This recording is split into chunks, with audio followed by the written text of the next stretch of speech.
ایک جو سب سے کمزور، اب دل میں کئی لوگ سوچتے ہیں کہ ظلم ہو رہا ہے لیکن کچھ نہیں کرتے، دل میں کڑتے ہیں. لیکن یہ جو دوسری جہاد ہے، یہ آواز کی جہاد ہے، یہ منہ سے پروٹیسٹ کرنے کی جہاد ہے. اور یہ اس لیے ضروری ہے، اور یہ ہر جمہوریت کے اندر انسانوں کو اللہ جمہوریت حق دیتی ہے. اللہ تو ہمیں ہمارے پہ فرض کر دیتا ہے کہ ہم جب معاشرے میں ناانصافی دیکھتے ہیں تو ہم اپنی آواز بلند کریں. اس لیے میں نے آج آپ سب کو اس پروٹیسٹ کے لیے آج میں نے کہا کہ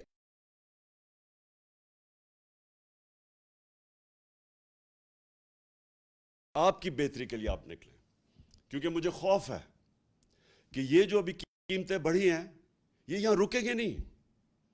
جو ہم آگے دیکھ رہے ہیں یہ ابھی مزید اور بڑھنے والی ہیں، اور جو پھر اس کا جو متاثر ہوگا اس سے، وہ ہمارا سارا نچلا طبقہ، ہمارا سفید پوش، ہمارا تنخواہ دار، خاص طور پہ ہمارے کسان، کیونکہ ان کو یہ بڑا متاثر کرے گا، یہ جو خاص طور پہ جو ڈیزل اور بجلی کی قیمت اوپر گئی. تو میں سب سے پہلے آج میں یہ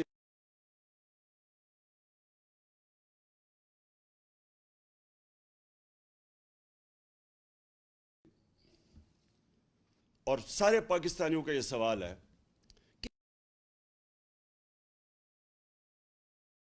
کہ کیا ہوا کہ جب سے یہ عدم اعتماد ہوئی ہے اس کے بعد یہ ملک کے اندر یہ کیا طوفان آ گیا. یہ جو پی ڈی ایم کے لوگ ہیں یہ سب کہتے ہیں کہ جی دیکھیں عمران خان نے بارودی سرنگیں چھوڑ دی ہیں، کہ جی آئی ایم ایف سے کوئی ان کے سمجھوتے تھے جس کی وجہ سے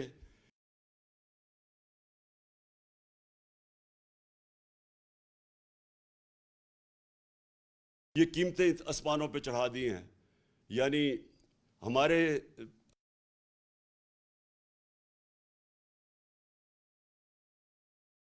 بعد ڈیزل، پٹرول، گیس، بجلی، آٹا، چاول، یہ ساروں کی قیمتیں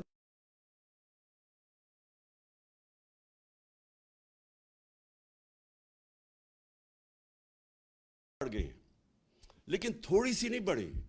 ہماری باری تو مجھے یاد ہے کوئی 12 روپیہ بڑا تھا پٹرول یا ڈیزل، تو انہوں نے مہنگائی مار شروع کر دی تھی. جب سے یہ آئے انہوں نے 84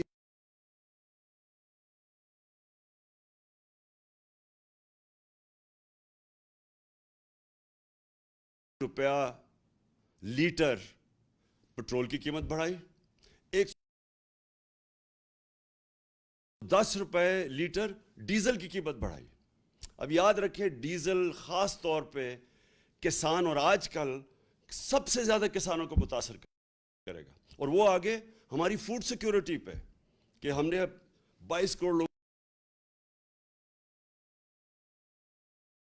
کو کھلانا ہے. ہمارا تو اس وقت اگر ہمارا کسان خوشحال ہے تو ملک بہتر ہے. تو لہٰذا اس کا ایفیکٹ ہر طبقے پہ پڑے گا، ٹرانسپورٹ پہ پڑے گا اس کا، اور ابھی ایفیکٹ آگے بھی آئے گا. بجلی کے بل آئیں گے لوگوں کے پاس جولائی میں، اس کے بعد لوگوں کو اندازہ ہوگا کہ کتنا بڑا مہنگائی کا ایک بم پھٹا ہے. تو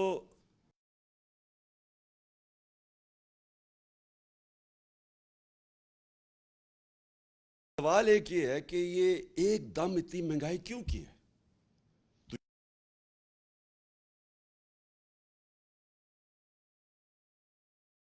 یہ کہتے ہیں کہ جی ہم آئی ایم ایف پروگرام میں تھے. آئی ایم ایف کے پروگرام میں یہ تو 2 مہینے سے ہیں، ہم 2.5 سال سے آئی ایم ایف کے پروگرام میں تھے. کیا ہمارے اوپر پریشر نہیں تھا یہ قیمتیں بڑھانے کا؟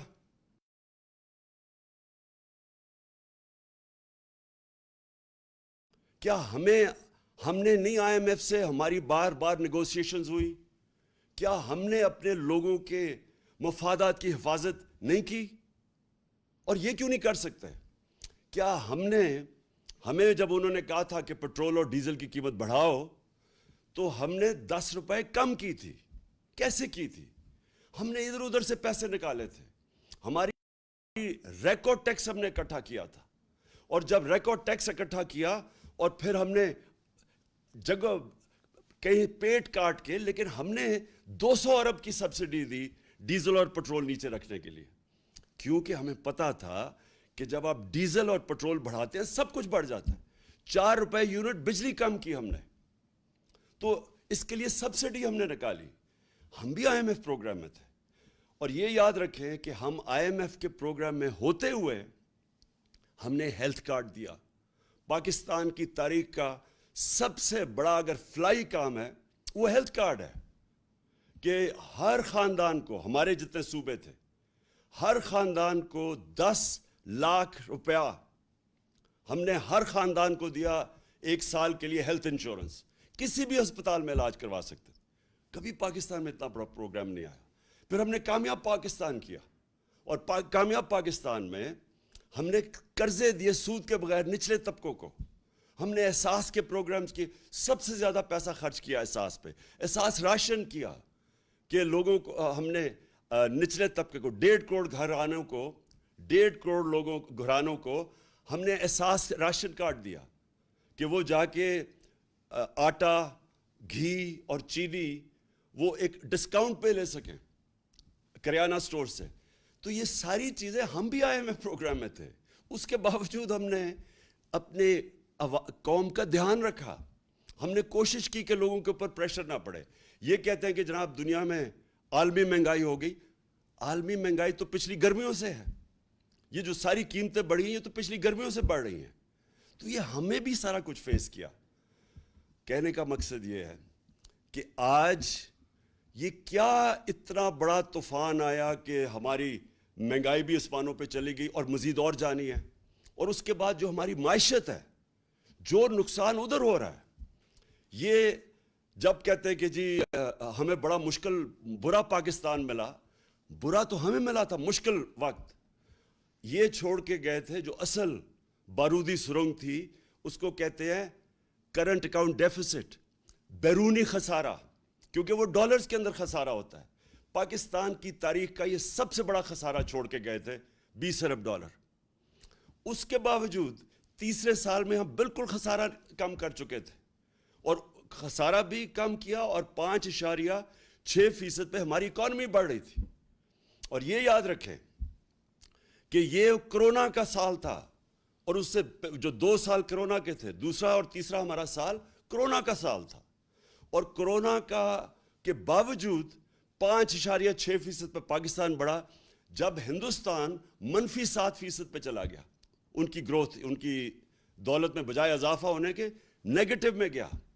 اس دور میں جس طرح پاکستان نے سب سے، یہ صدی میں ایک دفعہ اتنا بڑا بحران آتا ہے جو کرونا کا ساری دنیا میں عذاب آیا، تو پاکستان وہ ملک تھا چند ملکوں میں سے جس نے سب سے بہترین طریقے سے اپنے لوگوں کو بچایا، غریبوں کو بچایا، اپنی معیشت کو بچایا۔ اور اس میں آج خاص طور پہ پھر سے، میں پہلے بھی کہہ چکا ہوں کہ میں آج خراج تحسین پیش کرنا چاہتا ہوں ہماری NCOC، جو ہم نے سٹرکچر بنایا تھا، جس کو اسد عمر اس کے لیڈ کر رہے تھے، جس میں سارے پاکستان کے ادارے تھے، سب نے اپنا کام کیا، جس میں پاکستانی فوج بھی تھی۔ اور جس طرح ابھی جو ہمارا فیٹف میں سے ہم نکلے ہیں، فیٹف کے اندر بھی سب نے مل کے، ایک ملک نے مل کے لڑا تھا، جس میں سارے ادارے، جس میں حماد نے لیڈ کیا تھا، جس میں سارے ادارے تھے، جس میں پوری کوشش کی، بلکہ پرائیویٹ لوگ بھی تھے، جس میں پاکستانی فوج بھی تھی، سب نے مل کے اتنے بڑے ایشوز ہمارے دور میں ریزالو ہوئے۔ اسی دور میں جب ہم IMF میں تھے، اسی دور میں جب عالمی بحران تھا، ایک قوم بن کے ہم اس سے نکلے تھے۔ یہ جو آج پھنسے ہوئے ہیں، یہ جو آج ہماری ساری جو اتنی مشکلوں سے ملک کو ہم نکول کے یہاں لے کے آئے تھے، آج مہنگائی کے علاوہ جو ہماری معیشت ہے خطرے میں ہے۔ موڈیز کے اندر جو کریڈٹ ریٹنگ کرتا ہے کہ ایک ملک کی کریڈٹ ریٹنگ، انہوں نے مائنس میں ڈاؤن گریڈ کر دیا ہے۔ اس کا کیا مطلب ہے؟ پاکستان کو قرضے نہیں ملیں گے، اگر قرضے ملیں گے تو بہت مہنگے قرضے ملیں گے، اور یہ دوسری چیز وابڈا کا، جو وابڈا کی ریٹنگ ایسی تھی کہ وہ خود انٹرنیشنل لونز لے سکتی تھی، اب ان جب سے یہ آئے ہیں اس کی بھی ریٹنگ ڈاؤن گریڈ کر دی ہے. اس کا مطلب کہ وابڈا کو وہ لونز نہیں ملیں گے، اور اگر ملے تو بہت مہنگے ملیں گے. اس کا مطلب جو اسی دور میں جو 10 ڈیم جو ہمارے دور میں شروع کی ہوئی ہیں وہ اب خطرے میں چلی جائیں گی، کیونکہ اگر پیسہ قرضے نہ ملے تو یہ کیسے پورے ہوں گے. تو میرا سوال یہ ہے کہ جب یہ ملک ترقی بھی کر رہا تھا، اس کی 5.6% تیسرے سال میں اور 6% چوتھے سال میں جب اس کی اکانومی گرو کر رہی تھی، دولت میں اضافہ ہو رہا تھا، جب ریکارڈ ہم ٹیکس اکٹھے کر رہے تھے، وہ بھی ایک وجہ ہے کہ ہم پیسے نکال سکے عوام کے اوپر بوجھ کم کرنے کے، سبسڈائز کرنے کے لیے. ریکارڈ 6.2 ٹریلین یعنی 6,200 ارب روپے کا ہم نے ٹیکس اکٹھا کیا، پاکستان کی تاریخ میں سب سے زیادہ. اور اسی دور میں سب سے زیادہ پاکستانی اوورسیز بیرون ملک پاکستان ریمیٹنسز ہمیں بھیجیں 31 ارب ڈالر کی، 32 ارب ڈالر کی ہماری ایکسپورٹس تھی. اور جو ہماری فصلیں تھی، جو ہمارا ایگریکلچر ٹرانسفارمیشن پلان تھا، اس کی وجہ سے جو کسانوں کے پاس پیسہ گیا، جو ہم نے ان کی مدد کی، ریکارڈ فصلیں ہوئی ہمارے پاس. 4.4% پہ ہمارا زراعت ہماری آگے بڑھ رہی تھی. تو اس وقت کیا ہوا کہ آج سارا کچھ نیچے جا رہا ہے؟ اور وہ ہوا کیا، میں آج آپ سب کو یہاں بتانا چاہتا ہوں کہ ہوا کیا. ہوا یہ کہ ایک سازش ہوئی امریکہ سے، ایک سازش جس سے یہاں میر جعفر اور میر صادق ان کے ساتھ ملے. اس کے بعد انہوں نے پلان کیا ہماری گورنمنٹ گرانے کا. اس سے جو سیاست کے اندر، جو ملک کے اندر سیاسی ماحول تھا وہ غیر یقینی ہو گیا، پولیٹیکل انسرٹنٹی ہو گئی. اس کا افیکٹ پڑا معیشت کے اوپر. میں نے جا کے نیوٹرلز کو، میں نے ان کو سمجھایا کہ دیکھیں اگر یہ سازش ہو رہی ہے، بڑا اچھا آپ نیوٹرل رہیں، لیکن یہ جو سازش ہو رہی ہے، اگر اس وقت گورنمنٹ کو گرا دیا گیا اس سازش کے تحت، تو یہ ان سے سنبھالا نہیں جائے گا. ہم نے بڑی مشکل سے یہاں تک آئے ہیں. یہ بڑی مشکل سے کرونا سے نکل کے جو کموڈٹی سپر سائیکل تھا، یہ جو جب یوکرین میں گیا روس اور جو جنگ ہوئی تو اس کی وجہ سے جو اثرات تھے، بڑی مشکل سے ہماری معیشت یہاں کھڑی تھی. تو میں نے تب ان کو بتایا، پھر شوکت ترین کو کہا کہ ان کو بتاؤ کہ یہ وقت نہیں ہے اس ملک کے اندر یہ سازش کو کامیاب ہونے دینے، کیونکہ اس کا ڈائریکٹ اثر پڑے گا ہماری معیشت کے اوپر. اور مجھے افسوس سے کہنا پڑتا ہے کہ وہ ٹائم تھا کہ اس سازش کو ناکام کرنے کا، کیونکہ ہمیں پتہ تھا کہ نہ ان لوگوں کے پاس قابلیت ہے، نہ ان کے پاس اہلیت ہے، اور ان کا مقصد ہی آنے کا کچھ اور ہے.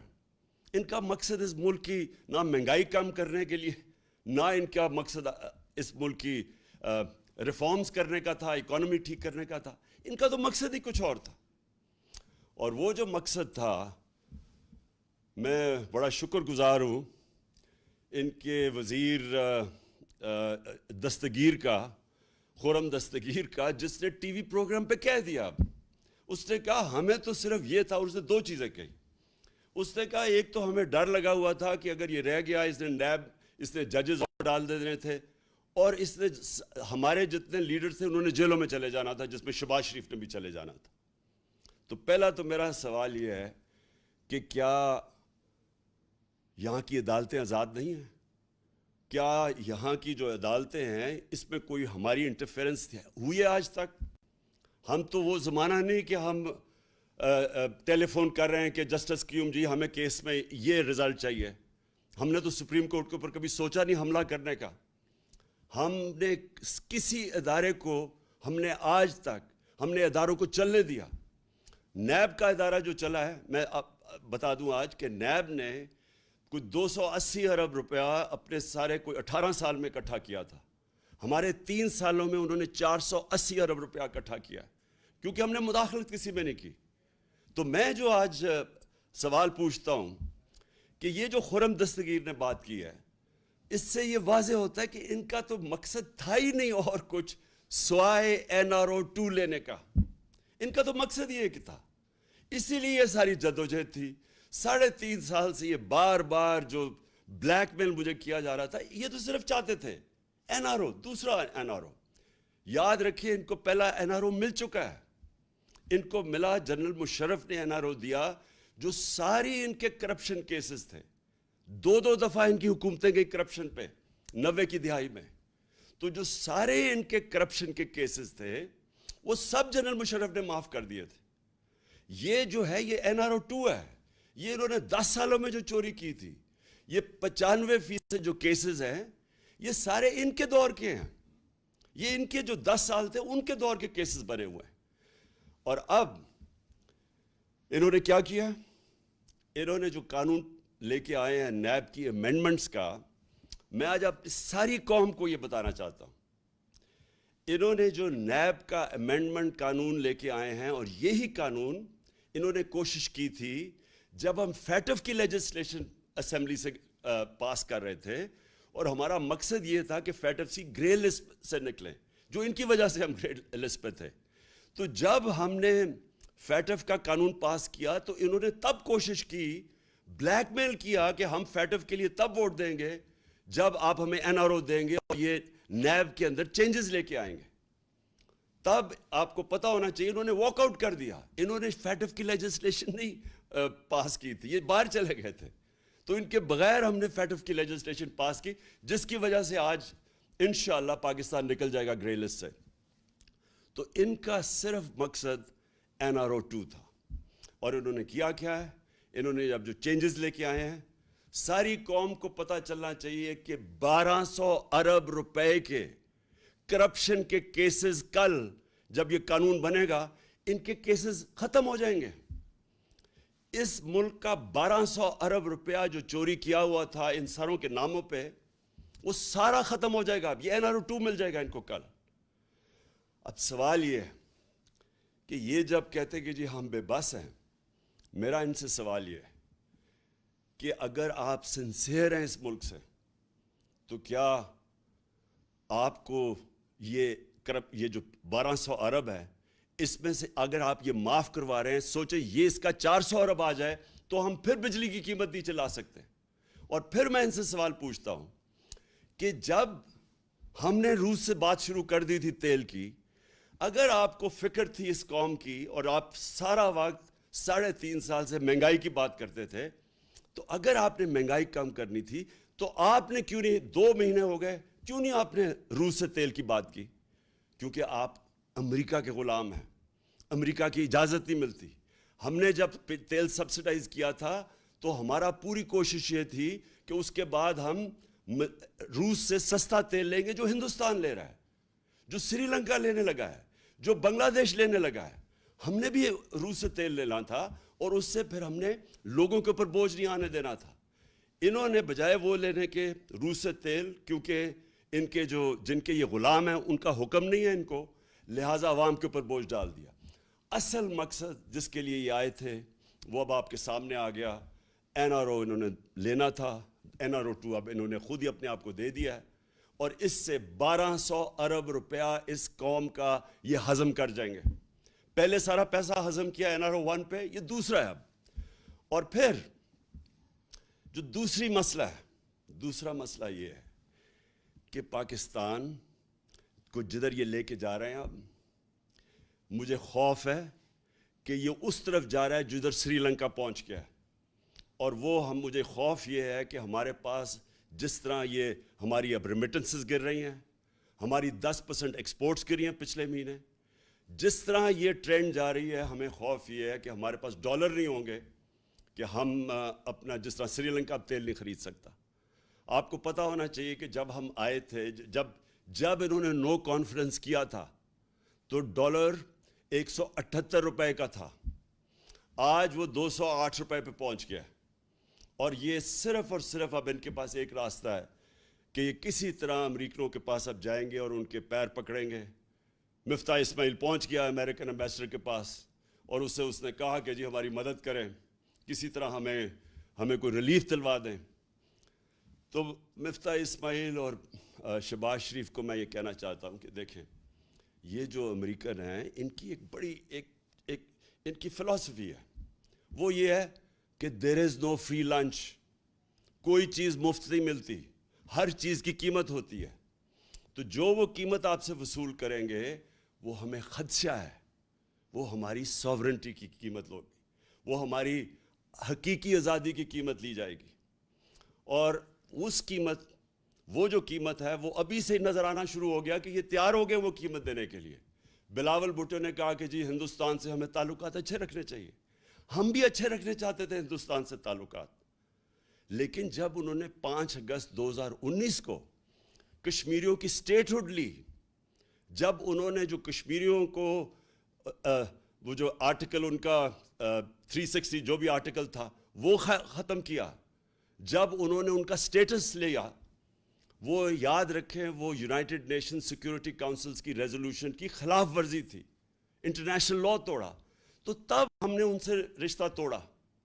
ہم نے بھی کوشش کی تب اس سے پہلے دوستی کی. تو اگر آج یہ ہندوستان سے تعلقات ٹھیک کرتے ہیں تو یہ یاد رکھیں یہ کشمیریوں نے جو قربانیاں دی ہیں وہ ساری ان کی قربانیوں کی قبروں کے اوپر یہ کریں گے.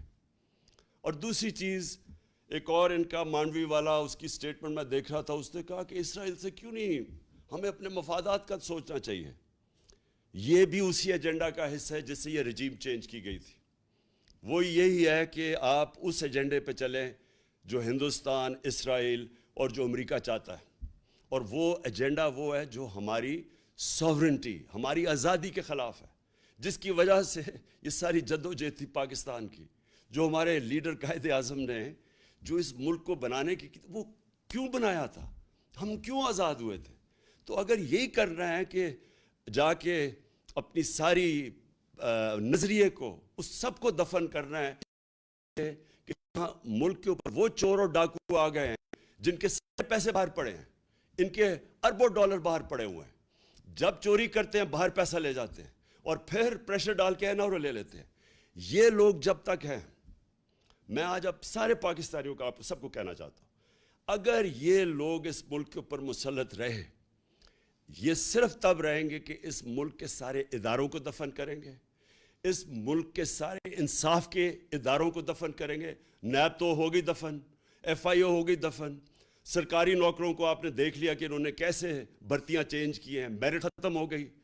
جو انہوں نے پولیس کا استعمال کیا آپ کے سامنے ہے کہ جس طرح انہوں نے پولیس سے ظلم کروایا، جس طرح کی FIRs کٹوائی، ہمارے اوپر بلاسفمی کے کیس کر دیے. کبھی ریاست اپنی شہریوں پہ بلاسفمی کا کیس نہیں کرتی، یہ انہوں نے کر دیا. اب 8 FIR میرے اوپر ہیں، ہمارے سارے لوگوں کے اوپر ہے. نوم چومسکی جو دنیا کے بڑے انٹلیکچول سمجھے جاتے ہیں، ان کا آج پڑھ لیں سٹیٹمنٹ.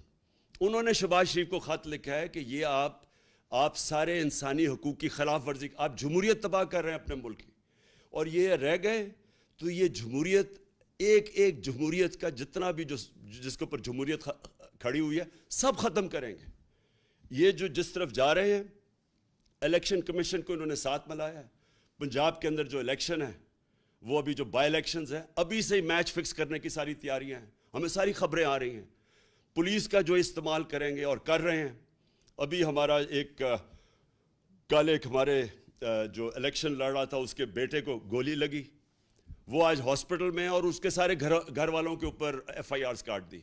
تو یہ ہمیشہ یہ جب ایک کرپٹ ٹولے کو اوپر بٹھائیں گے جو کہ 30 سال سے یہ دونوں خاندان اس ملک پہ ہیں، انہوں نے ہمیشہ جو پہلے کرتے ہیں وہی کرنا ہے. اب تو جمہوریت سب سے پہلے اس کا نقصان ہوگا. انہوں نے اخبار والوں کے، صحافیوں کے اوپر، سوشل میڈیا کے اوپر جو کریک ڈاؤن ہے یہ کبھی پاکستان میں نہیں ہوا. جس طرح انہوں نے اینکرز کے اوپر FIRs کاٹی ہوئی ہیں، اور ان چیزوں پہ، چھوٹی چھوٹی چیزوں پہ اس وقت خوف پھیلایا جا رہا ہے. تو جو یہ راستہ پکڑا ہوا ہے، میں آج آخر میں ساری قوم کو کہنا چاہتا ہوں کہ دیکھیں یہ صرف ایک طرح یہ اس ملک کے اوپر مسلط رہیں گے، اور وہ خوف طاری کر کے. یہ جو خوف ہے یہ ایک سب سے بڑا بت ہے. میں بار بار اپنی قوم کو ایک چیز سمجھاتا ہوں کہ لا الہ الا اللہ، کوئی خدا نہیں ہے سوائے اللہ کے. یہ جو ایک خوف کا بت ہے، یہ اس طرح کے لوگ جو کرپٹ لوگ ہیں، جن کی ہمیں ساری تاریخ پتہ ہے، باہر بیٹھے ہوئے ان کے لیڈرز، پیسے باہر بیٹھے ہوئے ہیں، وہاں سے بیٹھ کے اس ملک کو کنٹرول کر رہے ہیں. اور جدھر ان کے پیسے پڑے ہوئے ہیں وہ ان ملکوں سے یہ کنٹرول ہو رہے ہیں. اس ملک کی نہ انہوں نے آزادی رہنے دی ہے, نہ انہوں نے ادارے چلنے دینے ہیں, نہ انہوں نے جمہوریت چلنے دینی ہے. انہوں نے جتنی دیر یہ آئیں گے اس ملک کو مزید اور نقصان پہنچائیں گے صرف اپنے آپ کو اوپر مسلط کرنے کے لیے. لہٰذا ہم سب نے مل کے, ساری قوم نے مل کے ہم نے جدوجہد کرنی ہے. آپ نے سب نے تیاری کرنی ہے. میں آپ کو کال دوں گا. ہم نے مسلسل جو ہمارا حق ہے, ہمارا آئینی حق ہے پرامن احتجاج, وہ ہم کریں گے. اور وہ ہم تب تک کریں گے جب تک ہمیں صاف اور شفاف الیکشنز کی ڈیٹ نہیں ملتی. میں پھر سے کہہ رہا ہوں, الیکشنز نہیں, صاف اور شفاف الیکشنز. صاف اور شفاف الیکشنز اگر نہ ہوئے مزید اور انتشار ہوگا.